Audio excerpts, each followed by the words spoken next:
Welcome, ladies and gentlemen, to our final podcast of the F1 season. It's the hour-long special today, the F1 2011 season in review. Very much looking forward to going back over what was a very interesting season in some ways and very boring in some other ways. I'm JP, and of course, alongside me is partner in crime, Modger. Yeah, how's it going, JP? Not too bad. We've got a long haul ahead of us today with lots of things to get through, and not a lot of time to when you think about it. So I'm just going to dive right into it. So cast back to 9 or so months ago when everyone was very excited, particularly here in Australia, ready for a Webber assault on the World Championship. There was a lot of interesting topics and some rule changes going into the season. Some of these included the introduction of the drag reduction system, which we'll get into detail later on in the program. Also, the reintroduction of the kinetic energy recovery system, also known as KERS, which had a year hiatus. Also, we saw the return of the 107% rule for qualifications, which if someone's time was, pathetic, in other words, compared to the pole time, they wouldn't be allowed to race. Also, McLaren's F-duct was banned. Other teams had F-ducts, of course, but McLaren invented it, so it was probably going to hurt them the most. Also, Pirelli was back in the sport for the first time in 20 years. So we no longer saw Bridgestones running around the track. And we also had some new drivers in the paddock. We had Pastor Maldonado for Williams, who we also had Sergio Perez, who was had his debut season at Sauber, Paul di Resta, who took Liuzzi's place at Force India, and we also had D'Ambrosio and Carter Carton. But the big talk, Modger, before the season regarding drivers was the absence of Robert Kubica. It was a bit of an interesting one. It sort of came to a shock for me because I think he was in a rally incident. I think it was. I think he was enjoying himself with a bit of rally. And I forgot what injuries he had, but obviously it disabled him to drive this season. And I don't know if he's going to get a seat next year as well. Yeah, latest news is that he won't be racing Los Renault next season, so that's terrible. It was quite a bad accident, and I think for a while it was apparently in critical condition, I think, and lost a lot of function of his right hand or something like that. So, but he's recovered well since then. I'm pleased to announce. However, it does not look like a return to F1 is on the horizon, unfortunately. Now, going into the season, there was a lot of, the normal names thrown into the ring as far as who was going to win the World Championship, but probably the strongest favourite going into the season was Sebastian Vettel, wouldn't you say? Yeah, I would say. I think everyone backed him for a back-to-back championship, obviously with the best car and the best driver at the moment, so yeah, it's a strong favourite. I mean, it was hard to overlook him early on in the season, considering, he managed to get it done in 2010, and, a year on, a year wiser, it was pretty hard to write him off again. Now, the season was meant to start in Bahrain, as is the norm and has been for the last 5 or so years. However, we saw that postponed due to political turmoil going on in the Middle East there, as per usual, I suppose. And so Bahrain was postponed and then eventually terminated from the 2011 calendar, which meant that the first race of the season, much to our pleasure, being in Australia, was at Albert Park in Melbourne, which JP and Modger here had the pleasure of going to, and good way to start the season. But it wasn't exactly the most exciting race, and it sort of set the tone for the rest of the season, didn't it? Yeah, it did. We saw Vettel, sitting in the stands. We saw him first corner, and first couple of corners, he was already bridging a massive gap. Oh, here we go. And pretty much just that whole race, Vettel just dominated, and I think Renault had a good one. That's probably the only good race of that whole season. I think Nick Heidfeld got third or something, or Petrov. It was well, the first two races, Renault had a good showing actually. Yeah. They had 2 podiums. I think Melbourne was Petrov, and then Malaysia was Heidfeld. Yeah. And so things started promisingly for Lotus Renault. I'm just going to go through the season, a few races at a time. We'll sort of group them together like that. So the first 3 races of the season was Australia, Malaysia, and China. And it was pretty much Vettel domination.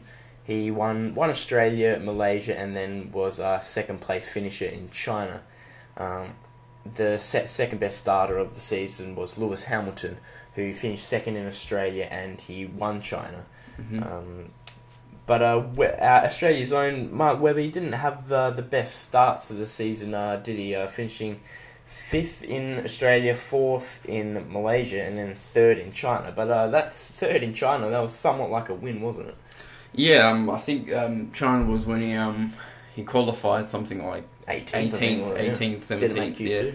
Yeah, he didn't make Q2. Qualified 18th. I thought, oh, this is pretty much all over for this race. I don't think he's going to get back up there. But then he went back up to 3rd. So I think that shows us that what the Pirelli tyres are like. I mean, you can qualify well down, but you have fresher tyres for the race, and obviously you can get up to 3rd. So maybe qualifying didn't matter too much in this season. Well, that's something that's probably worth having a bit of a chat about. I mean, it's fantastic racing, and it's quite exciting to see someone start 18th and come 3rd. But that shouldn't happen. It shouldn't. No, it really shouldn't. And so, do we blame something like Pirelli for do we question their tyre compounds, or do we just question the whole qualifying system in general?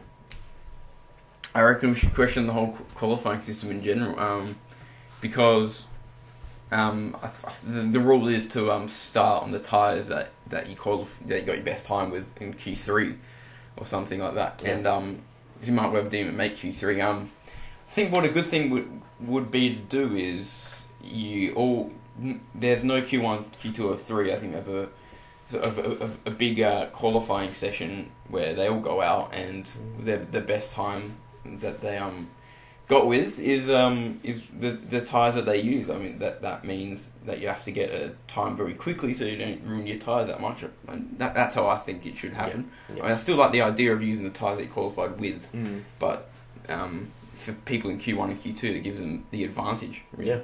Yeah, that's fair enough. But the Pirelli compounds this year weren't as durable as what the Bridgestones were. Mm-hmm. So why not allow each team each weekend to have maybe 1 or 2 sets more tyres? I mean, after the result there, I'd almost be tempted just to try and finish 11th. In a Red Bull or something, and just have all these tyres in the world to choose from. I mean, sort of took a bit away from high place qualification, for people like Mark Webber who were qualifying 3rd, 4th or whatever. Yeah. Well, I think what they did was they made the tyre like that so they could have more pit stops in the race and make it more interesting. But like you said, they might be able to give other drivers more tyres in the bank, but well, that's just the way they wanted more pit stops. Well, it certainly doesn't look like qualifying is under review or anything like that, so we'll probably see more of the same. Yep. Now the next few races of the season was Turkey, Spain, Monaco, and Montreal as they headed to Europe, plus Montreal. Mm-hmm. And again, we saw more of the same, and many people started to call the championship over. It was Vettel winning Turkey, Spain, and Monaco. So that made something like 5 out of 6 races he had won. Mm-hmm. Apparently, he was also the first person since Mika Hakkinen in 1999 to get the first 4 pole positions of the season. So definitely it was all coming together for Sebastian at this point of the season. And Webber, despite his first podium in China, he continued to struggle in these few races. Although he did have pole position in Spain, right? Yeah, I think he did have pole position in Spain. I think he had a. Where did he come in that race? I actually can't quite remember where he finished in that race. I think it was something disappointing, like fourth or so. Yeah, he had a good qualifying session, and then it was the beginning of his starting woes, wasn't it? Yeah, it was. Yeah, like you said, by this stage we thought it was all over. Like Vettel was going to win it. Yeah, Webber. Obviously for Webber fans, we're thinking, oh no, getting strong qualifying, getting your confidence up, getting your hopes up for all the fans back home, and then seeing him drop down the order a bit and not get a podium in Spain was a bit demoralising for Webber and fans. Yep. Well, there was plenty of more of that to come from Webber, unfortunately, as we'll get to later. Monaco was after Spain, sorry. And that was a rather incident-filled race. We saw plenty of safety cars, and we saw a red flag during qualifying. We also saw a red flag during the race. That weekend, both Perez and Vitaly Petrov were hospitalised. So, but I think, it sounds funny if I'm going to say it's a good thing, but I think, if you just go back 15 or so years ago, or 20 years ago, things would have been different in those situations. Yeah. Maybe not so much Petrov. That was an interesting one. It wasn't a very high speed collision with the barrier, and he ended up in hospital. But the Perez one was a different story. Oh, yeah, the Perez one, I think he was coming out of the tunnel, and then I think it was like swimming pool chicane where he just I think something went wrong with his car because it was just in or his brakes locked up or something, and he just went straight head on into a barrier. Yeah, he was hospitalised. Like I said, I think 15 years ago things would be different because of the all like the safety features on the cars and stuff like that would have been a lot different. Not as safe.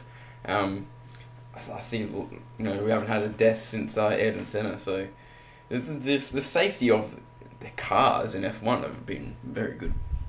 Oh, of course. I'm not sure what they call it, but they seem to be reasonably well protected in the cockpit these days. But also the barriers. I mean, I wouldn't say it looked like a cushy impact, but imagine if those barriers weren't the way they were. I mean, he flew into that barrier, side on, and that would have been brutal. So, obviously, come a long way. Has safety in the sport. Yeah, they've put those cushy things in on that barrier. Yeah, we call them cushy things. Yeah. So the race after Monaco was Montreal, and we saw Vettel broken on the final lap of the race at a rain-soaked Montreal by Jenson Button. Now that was, I suppose many people probably enjoyed that actually. Yes, I sure did. Did anyone?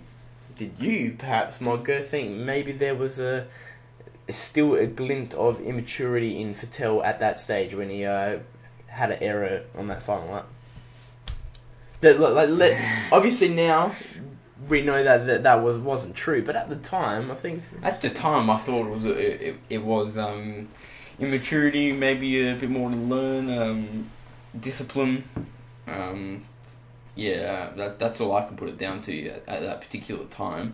Obviously it wasn't because he went on to win the championship, but that's what I thought at that stage. Yeah, well, I mean, in 2010, many people wrote him off, including myself, due to immaturity. Like, some terrible incidents, like at Spa, for example, year when he T-boned Button, basically. But so I'm sure Button was glad to get one up on him then. That was Jenson Button's first win of the season. And he was stoked to get that. That was probably the Jenson Button's son to come to the fore at McLaren. Moving on from there, the calendar went to Valencia, Silverstone, Nürburgring, and Hungary. Now, Valencia, the first one in that set there, was apparently the first ever race to finish with 24 drivers. Yeah, it was. It was. I remember that race. It was a bit boring because of the lack of incidents. I know we don't like to see horrible incidents, but sometimes it's a bit exciting when you see some incidents. Yeah, well, I suppose that's the nature of the sport these days. Cars tend to be so reliable now that Oh, we're the not best getting thing much. about that is there was no mechanical problems because I think it's frustrating when you see mechanical issues. Mechanical issues, and they used to happen so often, and it was frustrating, particularly if you were Mark Webber in a BMW Yeah. Williams. But I suppose, you know, the incidents that will normally occur these days tend to be of I guess Lewis Hamilton and Massa. Yeah, That's probably 90% yeah, of the these days. probably. But there wasn't a lot of wheel-to-wheel combat in that race. It was absolutely boring, and I don't know whether to blame Valencia as a track, Yeah. because I don't have a lot of good things to say about Valencia. Probably one of my least favourite races on the calendar. Just something that we could go through a bit later on is a segment in the F1 racing, this Australian magazine of everything to do with F1 racing. There's a little segment about watch out Felipe. It's Lewis, and there's 4 acts of combat or just a lot of stuff going on between Lewis and Massa. It looks pretty interesting. I think there's one that they explain the one at Monaco, and then at Singapore, and then Suzuka. So we'll get onto that when we get up to that. Well, there's definitely plenty to talk about when it comes to Massa and Hamilton. So look forward to that. Now, Vettel won Valencia. Actually, these 4 races all had separate winners, which was interesting. So we had Vettel in Valencia, Alonso at Silverstone for his only win of the year, Hamilton in Germany, and then Button in Hungary. And during these 4 races, Webber had 2 more pole positions, but still no win. Yeah, it's a bit like I said before in the podcast, a bit demoralising when he can't convert his qualifying performances. What can you put that down to? Race driving skill. Like Perhaps. he got all those poles, and during the race, like he got all these fastest laps. So maybe it's just the way he starts races. I don't know. It always seemed that he was, he'd lose out at the start and then be quick but not be able to put a move on it, and then eventually struggle with degrading tyres. Yeah, that would just it's the story of Mark Webber's races. Yeah, that basically. Yeah. That brought us to the summer break. Summer in Europe, obviously, not here. And then on the other side of that, was Spa, Monza, Singapore, and Suzuka, 4 very nice races of the F1 calendar. But going into the summer break, many people were, the season was basically over, Vettel in control, and people were suggesting that it would have been wrapped up by Singapore. That eventually wasn't the case, but we'll get to that in a moment. So the first race after summer break was Spa, and that marked 20 years of Michael Schumacher in the sport. Yeah, it did. Pretty getting on now. He's It's kind of a bit of all respect to Michael, a bit of a nothing stat though. I mean, considering he spent like four of those seasons out of the sport. Yeah. So it's no Rubens Barrichello. He was still in the sport, but he wasn't driving. He was doing a Ferrari thing, but no Rubens Barrichello. I mean, he's been driving. A bit more of a impressive stat from Rubens Barrichello. Still never winning a championship because he was always helping Michael Schumacher. But you can't really take it away from Schumacher. I don't know, he had a bit of a hiatus, but we all love Michael, and I think it was cool to see him in the Mercedes this year and next year. It's funny that you say we all love Michael because I'm sure there's a lot of races out there that don't just. I suppose. Coulthard to name primarily. Oh yeah, Coulthard hates him. Also Villeneuve, and there's plenty of them out there, but it's funny, 20 years in the sport, it's like, well, you could just go, Frank Williams, 72 years in the sport. It hasn't been 72, maybe. I have no clue how long it's been, but it has been very long. He's a real soldier, keeps plugging away, does Frank Williams. Yep, he does. Now, Vettel came just stronger after the summer break, if anything. I feel like I'm repeating myself here. Yeah. Which essentially I am. Yeah. And he won all those races besides Suzuka, which was won by Button. Jensen Button seems to love Japan. Yep. Has something to do with his girlfriend, obviously. But always he had the message for Japan on his helmet all year long. Obviously touched by the tsunami and the subsequent nuclear disaster that occurred there, and he felt that he should take it on his own to win that race, and he came through with the goods. But that was sort of the sub-story, I guess, to what happened at Suzuka, because the main thing that happened at Suzuka was Sebastian Vettel became the world's youngest ever double champion, drivers champion, obviously. Yep. So there's one would suggest that there is plenty more to come. And what does it mean to become a double champion, Modger? I mean, there's many good drivers out there who have won championship like Villeneuve or Damon Hill, but to be a double champion, that's something totally different, isn't it? Oh yeah, that's it's completely different. I think there was only a couple other drivers that did. I think it was I think Fangio did that, and I forgot who else had a double. But you're referring to in a row. Yeah, in a row. I just meant in general, but in general, in a row, even more so, yeah. In a row. I think it was Fangio and I can't remember the other drivers, but Hakkinen, Schumacher. Schumacher, obviously. But yeah, a double champion means that you're not only the best in the sport, but you're the best in the sport twice in 2 years. Especially when it's back to back, it's then you can fancy yourself for 3, especially at his age. You can fancy him for 10. What's stopping him, obviously? Yeah.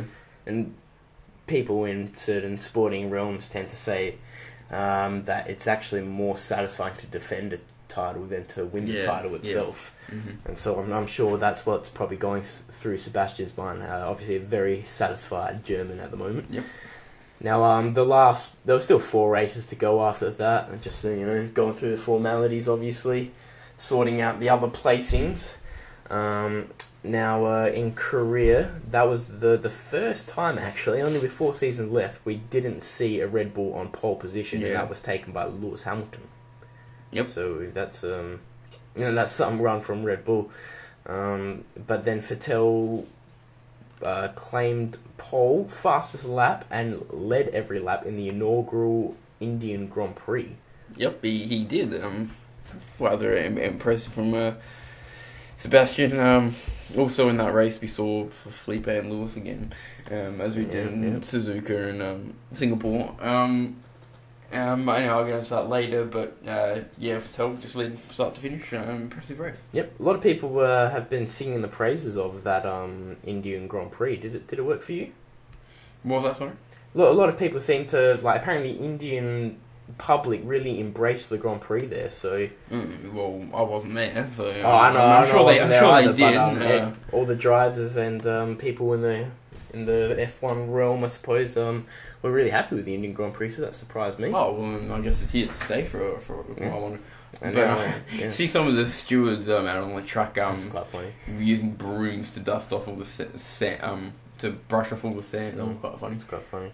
Now, in Abu Dhabi, Vettel equalled Nigel Mansell for the most pole positions in 1 year, and that was 14. However, Hamilton went on to win that one, following Vettel's first retirement of the year, and that was also the first time Red Bull was off the podium. So, yep. I suppose some people getting some things back on Red Bull in the last few races, but they did it in the last race because what we're all waiting for finally happened, and Mark Webber won his first race for the year at Interlagos, track which has been very good to him in the past, and he has won that twice now. Yep, huge relief for Mark Webber, as we said in Interlagos podcast. That it was just a lot of relief for Mark finally saving himself from embarrassment. Not really embarrassing, but just finally getting a win on the board. Okay, so that brings us to the end of the season, and now we can really get into the core of this program, and we're going to dissect the teams and sort of review how their season went and what we think. Now, obviously, I'm going to start with Red Bull Racing, and are we going to look back at this season, in 20 years' time, and point to the RB7 and go, yeah, that changed things. That was a car for the ages. Probably, yes. And also if Vettel a driver for the ages as well. But obviously the RB7 was the superior car, and it's won 2 drivers championships in a row. So, yeah. Yep. Well, I mean, what's making it click there at Red Bull Racing? I mean, Probably Adrian Newey. but do we just put it all down to Adrian Newey? Well, he's created so many good cars, championship winning cars. That's what I'm putting it down to. I mean, you can put it down to whatever you like, really.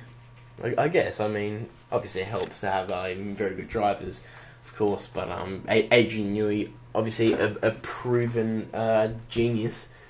Probably the best engineer in the world, or at least in his line of engineering. Yeah. That's what people suggest. I mean, such a aerodynamicist, always making championship winning chassis and whatever. So, you know, I sort of expected them to be a bit more challenged. But you know, like, even with their KERS issues, they didn't have the best KERS in the business. In fact, they probably had one of the worst KERS in the business. And they still got it done. Yeah, that shows you how good the car is. It doesn't need KERS. Like, well, obviously it needs KERS, but even without KERS, it can still get it done to a very good standard. Now, both drivers have been retained for 2012 at Red Bull Racing. I think Webber's only got a 1-year contract, though, yeah. So... And that's how Mark Webber wants it. I mean, yep. he says he likes to fight for his drives. It brings out the best in him. And obviously, that's what Mark Webber wants. But it's not like, you know, the Helmut Marko is going to go to him, like, hey, you know, have a 3-year contract when he's like 32 or whatever. Yeah, that's another thing. Sorry. Yeah. So, that, I guess that works for both parties. And yep. But what do we expect? Do you think Mark can only get worse as he gets older, or is he plateauing out? Or do you think now that he's got a feel for the Pirellis, maybe started to improve towards the end of the season, can offer something more? That's a tough question. I'd like to put it down. I'd like to say that he would be improving, but I'm going to say that he's just plateauing out, really. Yeah, and it's probably a silly question, but I got to ask it anyway. Vettel, more of the same next year? Yes. Yeah, obviously. So we don't expect much to change there at Red Bull Racing for next season. You know, one would assume their chassis would be called the RB8, and it'll be the third in a row probably to win both the Constructors and the Drivers' Championship. Yeah. But let's not write off McLaren just yet. I mean, the season hasn't even started. The season's not even nearly starting, so we won't be too harsh on McLaren, and we'll give them a chance here. But will their 2011 season, be seen as a success or a failure? Probably. They didn't win. They didn't win the Constructors' Championship, so I don't see how it could be a success.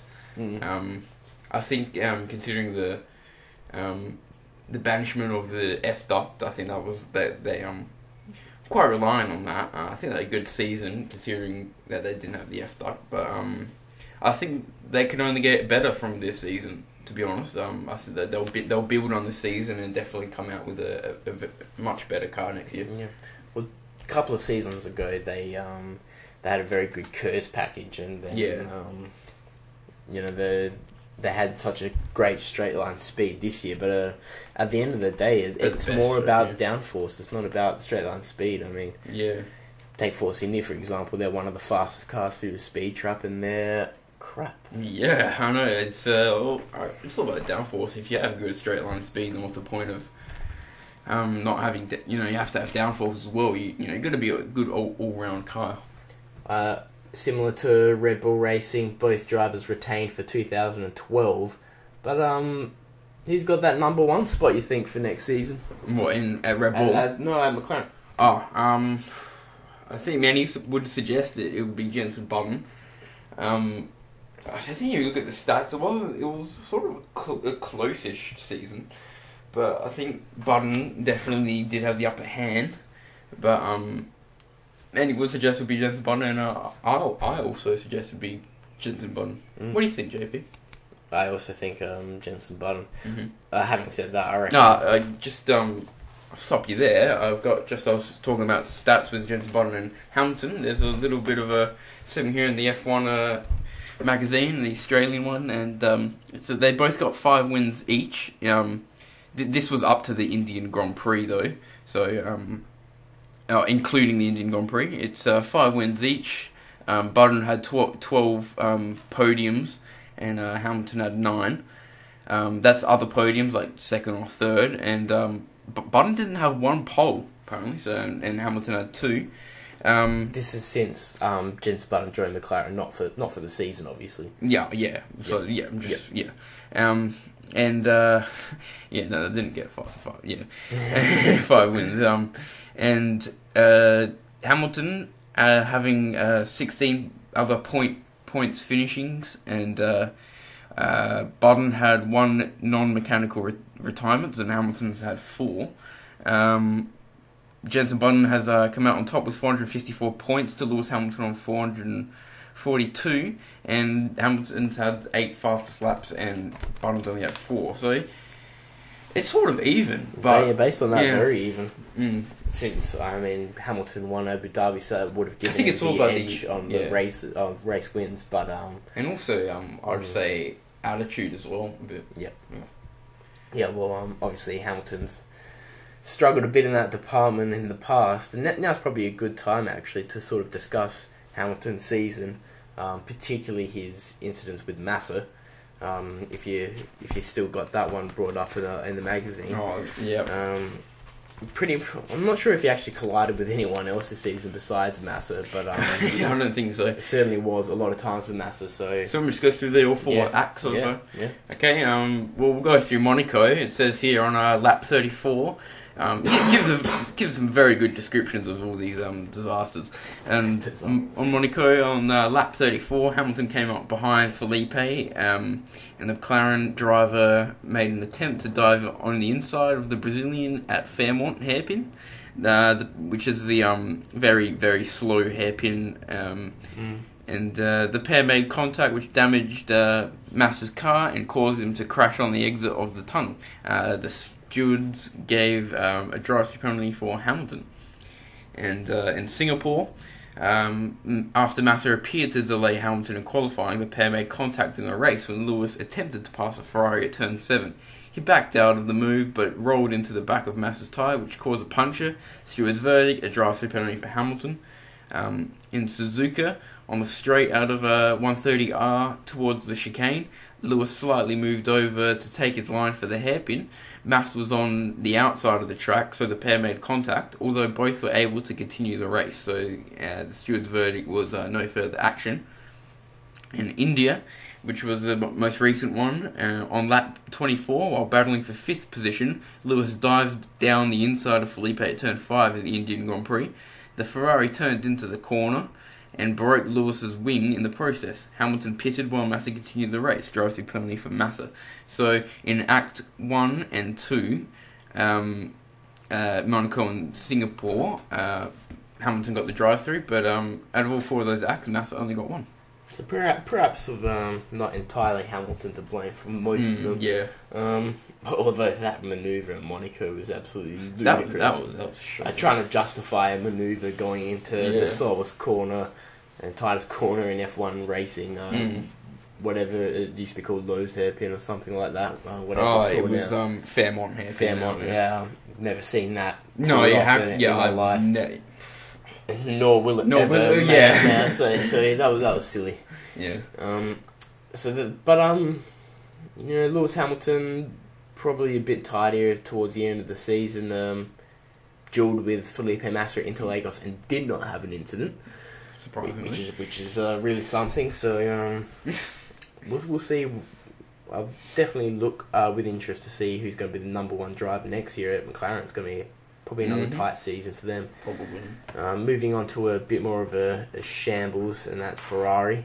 A very disappointing season for them by Ferrari's high standards. The Italia 150 degrees, I think they have to call it, was largely uncompetitive, wasn't it? No, it was not very competitive. I think we've talked about earlier podcast. Is it the car, or is it Massa not being as competitive? I think it's the Ferrari. It's not a very competitive car.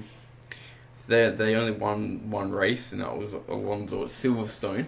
So they really have to improve that. They've got a lot of work to do in the garage if they want to compete with the Red Bull. Well, yeah, I mean, I think Alonso's performance would probably suggest that it was definitely the car. Just not enough downforce there in that car. So Well, there's certainly no F10 like last season, which was a very good car. Yeah. So, they're going to have to not so much go back to the drawing board, but certainly they're going to have to reconsider their plans. Next season, there will be no exhaust blown diffusers, period. And I think that's something that will probably benefit Ferrari, perhaps level out the playing field a little bit more. But just talking about the drivers there now, Alonso, do you think he's been a bit frustrated with the team? I mean, there was that one incident a while back where it sort of seemed that he was. Or was there... What was that final verdict on that? A bit of a non-event, or do you think he's frustrated with the team? I wouldn't say he's frustrated. I think he enjoys it at Ferrari, but obviously he'd like a competitive car at his fingertips. Yep. I'd see. We saw one incident where I think he was just couldn't catch Hamilton or Button or something, and he expressed his discontent with the car, saying I give up or something. That's the only incident I've seen with him that's that showed his frustration with the car. So I don't think he's that frustrated really. Another question of frustration. Do you think the team is frustrated with Massa? Probably. Yeah. Yeah. Well, regardless, both drivers also retained for next season, so we're not going to really see any different personnel up on the top few steps of the podium. So all the same drivers there for Red Bull, McLaren, and Ferrari. So, I mean, I could ask you what to expect again, but when you've got the same people driving week in and week out, you sort of know how they're going to behave and what sort of quality drivers they are, and so one would expect if the Ferrari is competitive, we're going to see Alonso again. If the Ferrari is competitive, then we're going to see a very, very interesting season, and Alonso definitely will be up there if they do have a competitive car, and if McLaren can build on their performances this last season, then we'll have like a three-horse race between Red Bull, McLaren, and Ferrari, and that'll be a real good season. I'd love to see that. Yeah, me too. That's for sure.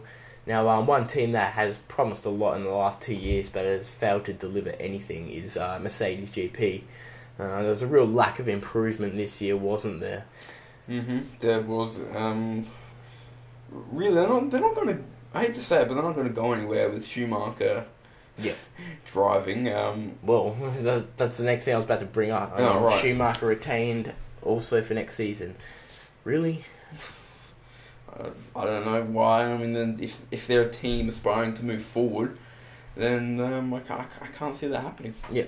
I mean, well, as we always say on this program, we like Michael Schumacher and what he's done for the sport and that, but like you said, it's illogical to have Michael Schumacher at that team because he obviously can't take them forward. He can't give anything to the team at this age. Yeah, pretty much. One person that can is Nico Rosberg, yes. who was rumoured. Perhaps it was a bit of a weak rumour, but was rumoured for a move to Ferrari. But that's not going down. Yep. He'll be staying at Mercedes GP again next season. So again, don't probably expect much from Mercedes GP next season. On to Lotus Renault. We're not going to go through every team, by the way. So sorry if you're a HRT or a Virgin fan. Probably ask yourself why. If that's the case. So on to Lotus Renault. And they had a promising start to the season, as we talked about earlier, with a couple of podiums, but then it was a bit of a flop. I don't know whether to suggest it was the drivers, but I'm going to suggest it was the drivers. I'm not going to. I rate Vitaly Petrov as a very strong driver, and they had a shocker of a season. At the start of the thing, I was hoping they would have a good season. With the first couple of races, they had a couple of podiums, and I thought, oh, excellent, they're going to have a good one. And then they just had an absolute stinker rest of the season. think their worst race was like Singapore or something. They had a really bad season. And with Nick Heidfeld out of speaking of promising starts, so Nick Heidfeld moved out and Bruno Senna moved in, and Bruno Senna had a promising couple of races there.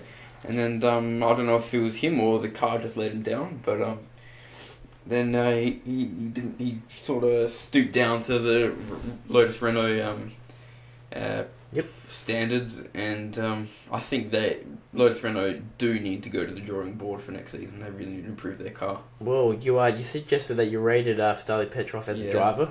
Well, guess what?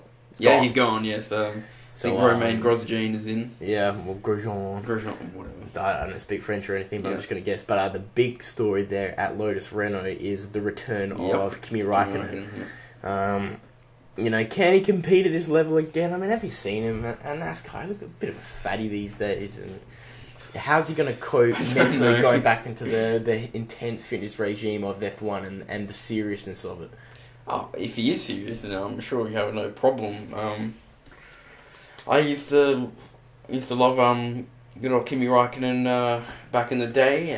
Bit of a character. Yeah, he was a bit of a character, and then I think he moved on to rally, and then like you said, he was now he's packing it on and NASCAR. Did you say? Yeah, NASCAR. Yeah, NASCAR. Obviously, he's got a lot of work to do if he wants to compete very well in the next season. I think what he needs to do is let his team worry about their car and let him worry about his physical fitness and obviously mental fitness, and probably a lot more strategy and F1. I'd like to say. So yeah, he's got a bit of work to do if he wants to race competitively. Yeah, so both drivers and team having a lot of work to do there at Lotus Renault. Who have Kimi Raikkonen, former world champion, and Romain Grosjean, who is a former GP2 championship champion at the wheel. So, two drivers I'm very excited to see how they perform. Just some team news there. Lotus Renault will be changing their name to Lotus F1, just to confuse you. And let me guess, you're going to have a Renault engine and a Renault chassis like they did this year? Yeah, so where the Lotus comes from, the livery, I'm not sure. Just to confuse it. So we've got a Lotus and a Lotus F1. Well, the thing is, Lotus will be changing their name to Caterham F1 team.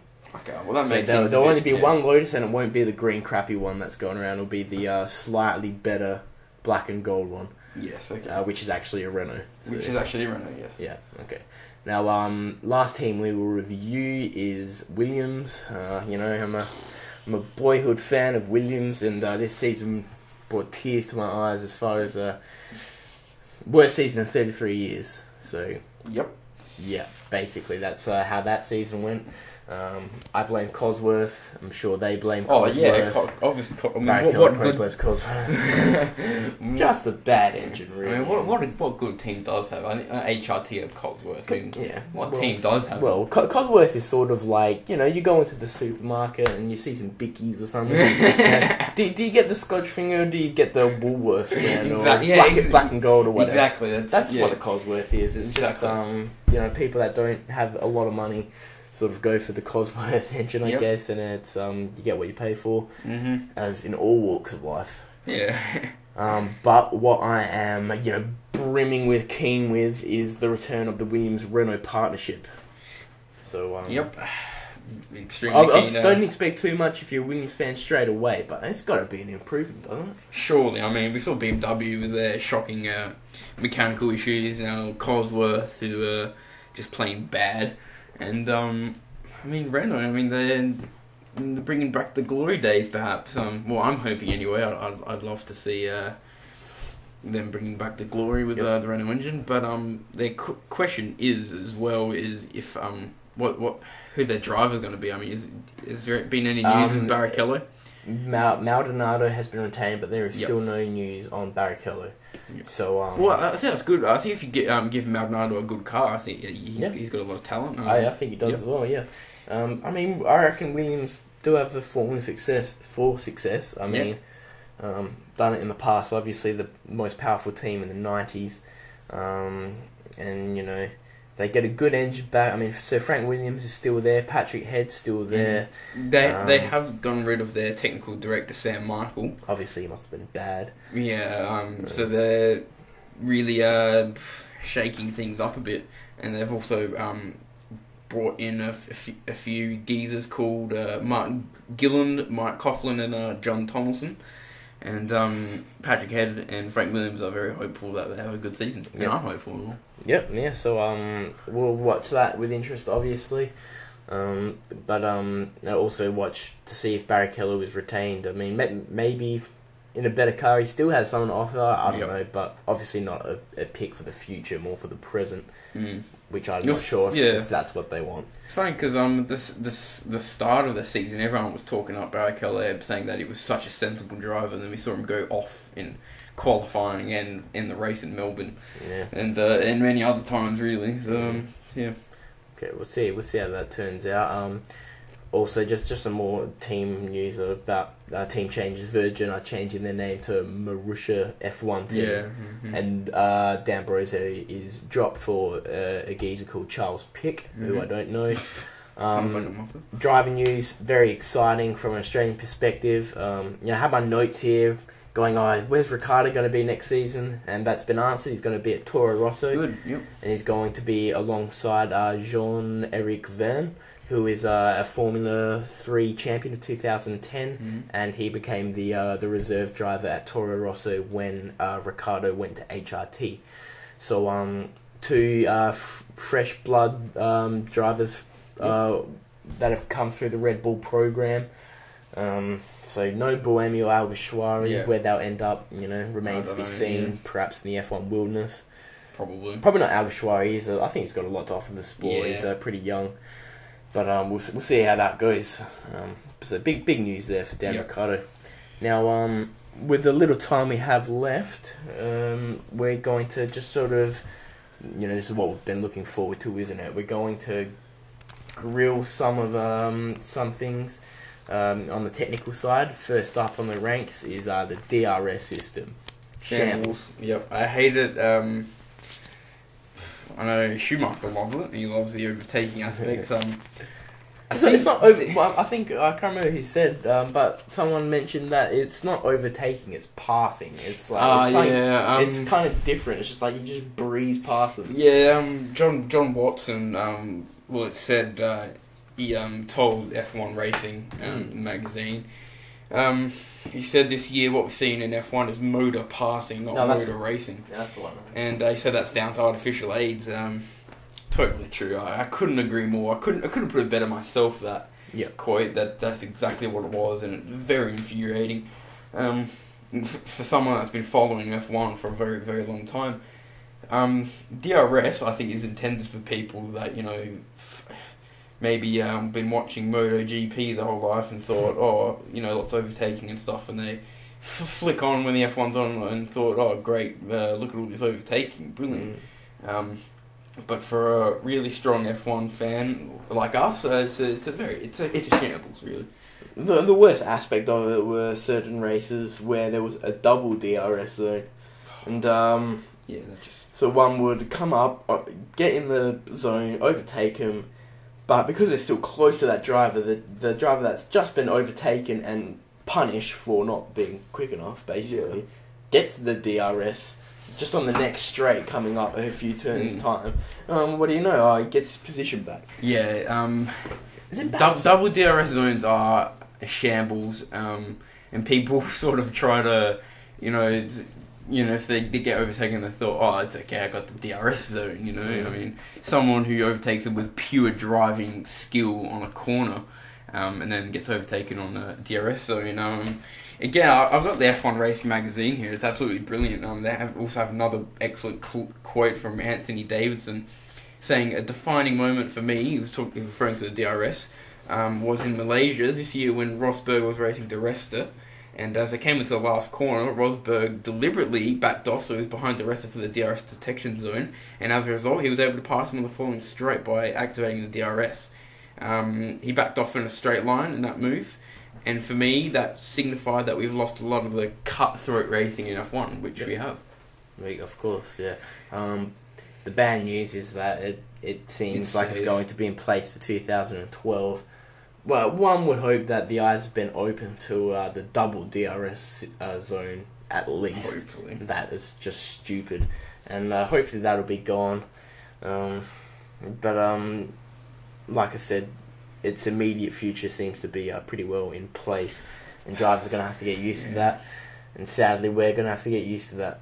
Now, the other big technical change that was brought in for 2011 season was KERS. Wasn't its first season, it was its second season after teams agreed to postpone it for a year, as it was seen to give an unfair advantage to certain teams, and so people went away and developed their systems and came back. Are you a fan of the KERS system? Do you think it changed F1 much, or is it? I mean, it's not like DRS or anything. It doesn't give that much of an unfair advantage. It doesn't. I don't mind if the KERS stays. I mean, it's fair. You know, I think it just adds another. You know, I'm going to change my mind. I do like the KERS because it just adds another aspect to what the engineers can do with the car, and makes the guys in the garage a bit more competitive. You know, that it's not like DRS where you just put a little flap on your rear wing. You know, there's not that much. There's not that much physics. Well, there is physics, but it's not that hard to do. I would assume. Yep. I mean, it's not like one team can have better DRS than others. But KERS, yeah, it does give a stronger engineering aspect to it, and it is here to stay, and I think it is a success for 2011. Yeah, it'll be interesting to see if it's still around come 2014 when we see the reintroduction of V6 turbo engines to cars. So whether KERS will whether that'll be something, getting the boost from the turbo and the KERS at the same time. Yeah, I couldn't see turbo in KERS, but we'll have to wait and see. Yeah, I guess so. Now, Pirelli, first season back for 20 years, as I suggested earlier. Were you a fan of Pirelli, or did you prefer the old Bridgestone? I prefer the old Bridgestone because the pit strategies and were sometimes a little bit hard to follow. I thought too many. Although it does give a little bit of a better strategy with whether you go a 3-stop or a 2-stop or whatever and stuff like that. But I think next year I think they're bringing in a couple of new compounds or something like that, or improving their compounds. Apparently going to be even softer. Even softer, right? So, okay. Another thing I didn't like too much about Pirelli this season was what they kept changing the names of their compounds every race. Yeah. You know, for certain races they have 2 compounds like super soft and soft or something, where soft is basically a medium tire and super soft is a soft tire. Yeah. You know, I'd like to see them just call it soft and medium. Yeah. Yeah. Well, it was very confusing and hard to follow at times. Yeah. It's. I mean, people that haven't done enough research will go back and say, most overtakes in one season. But that was a result of Channel's DRS 1 and 2, the most amount of pit stops I think in the season. And that's because, Pirelli, for some reason, were either told or took it upon themselves to try and manufacture more pit stops. And so, very few genuine overtakes this season. Most were as a result of an undercut, pitting at the right time compared to your opponent or DRS. So again, I think that's a bit of another strategy from Pirelli, and perhaps Bernie Ecclestone might have been behind all of it, that wanted the sport to be more appealing to and bring in more fans that that haven't watched F1 that much. Apparently, he doesn't have enough money. He doesn't have... Yeah, right, whatever. And what was I saying? Yeah, I think Pirelli just have done that, so there's more pit stops and try to make it a bit more exciting. But it's, in my eyes, it's not any more exciting. It's less exciting than what it was when the DRS and Bridgestone was about. DRS wasn't about and Bridgestone was about. Sorry. Yeah, I'd agree with you there. So another technical enhancement, or well, not necessarily enhancement, but a change anyway, was the emergence of off-throttle blown diffusers, which are actually banned in 2012. So they're gone. Do you think that's a good or a bad thing? That probably was. I mean, I hate. The thing is with it that what I would say is that someone would come up with like a bit of engineering brilliance and then just get punished for it the next season. Yeah. Well, it could be a thing like Curse where they bring it back the season after. Maybe, yeah. The thing is, off-throttle blown diffusers really came into the mix about like midway through the season, or where everyone started talking about it. Well, that's when people started getting their back up because they was dominating so much. Because that's the thing. As soon as a car starts dominating because of something like a off-throttle blown diffuser, they say, "Oh no, gotta get rid of it so it's more fair." If an engineering team comes up with a bit of brilliance, then I think they should deserve to keep it. But we can't live in a fairy tale world where there's no engine restrictions and stuff like that, and anything goes, which is what I'd like to see. But obviously, there's got to be some limit to it all. Yeah, I guess so. Another change for 2012 is that in-season testing will return. I think it's just like one weekend, perhaps during the summer break. I think it's meant to be in June or something, where teams will get to have a go of their cars on the track and make some changes and whatever. And I don't see the harm in that. I don't. Think that only gives them practice time practice sessions, essentially testing out the car. Yeah. And also in-season testing gives them another chance to get some data and telemetry, and it also gives some of the reserve drivers, some of the young guys, a bit of a run, and there's no harm in that, really. Yeah, well, that's what I see in that situation as well. So, I mean, when you think about it, there could be more changes to the cars during the season. True, which would be exciting. Yeah, I mean, when you think about it, practice, you get about, what do they have? A few hours each weekend, and it's not a lot in hindsight. I mean, they pile through these laps pretty quick, and they've got to obtain so much data and do so many separate types of runs that perhaps in-season testing would be a good thing for certain teams. Anyway, just to review how the season ended up, just to recap, Sebastian Vettel won the World Championship. Obviously, he finished on 392 points. Second place was Jenson Button on 270, a long way behind. Mark Webber clinching third by 1 point over Fernando Alonso, so that's his third place finish in the driver standings in a row. And they were followed by Hamilton, Massa, Rosberg, Schumacher, Sutil and Petrov to close out the top 10. And the Constructors' Championships, RBR obviously winning that on 650. Second place, Ferrari on 497. And then Ferrari way down as well on 375. So they were the main ones. I reckon this is what I predicted in a couple of podcasts back. I think I said Vettel first, Webber second, and Button second and Webber third. I think. Okay. If you go back through the archives, it wouldn't have been that hard to predict that a few races ago, right? I don't think it was only a few races. I think it was our first F1 podcast. Okay. All right. Okay. No, fair enough. I'll let you have that one. Yeah. It's kind of funny that Webber could end up having pretty much an equal quality sort of season. Yeah. Hopefully he improves next season. We'll see what happens. Mm-hmm. So next season will be 20 races again. That is with the exclusion of Turkey, but the reintroduction of the United States Grand Prix, which will be held in Austin, and that will be the first US Grand Prix since 2007 when it was held at Indianapolis. And the next season, that'll be starting here in Australia on the 18th of March, which I'm very much looking forward to. We should be heading down to that. If you're Australian, support the local event. Make sure it stays here. Make sure there's enough interest in it, obviously. And hopefully we'll be able to bring you some live podcasts or something like that from the event itself. So, I guess that's the end of another long season. This is our last F1 podcast. We'll still be delivering English Premier League podcasts for those of you interested in football, mainly English Still football. many more weeks to go of them. Yes, then that is a very long season. More than 15. And should keep us occupied during Yep. the off season for Formula One.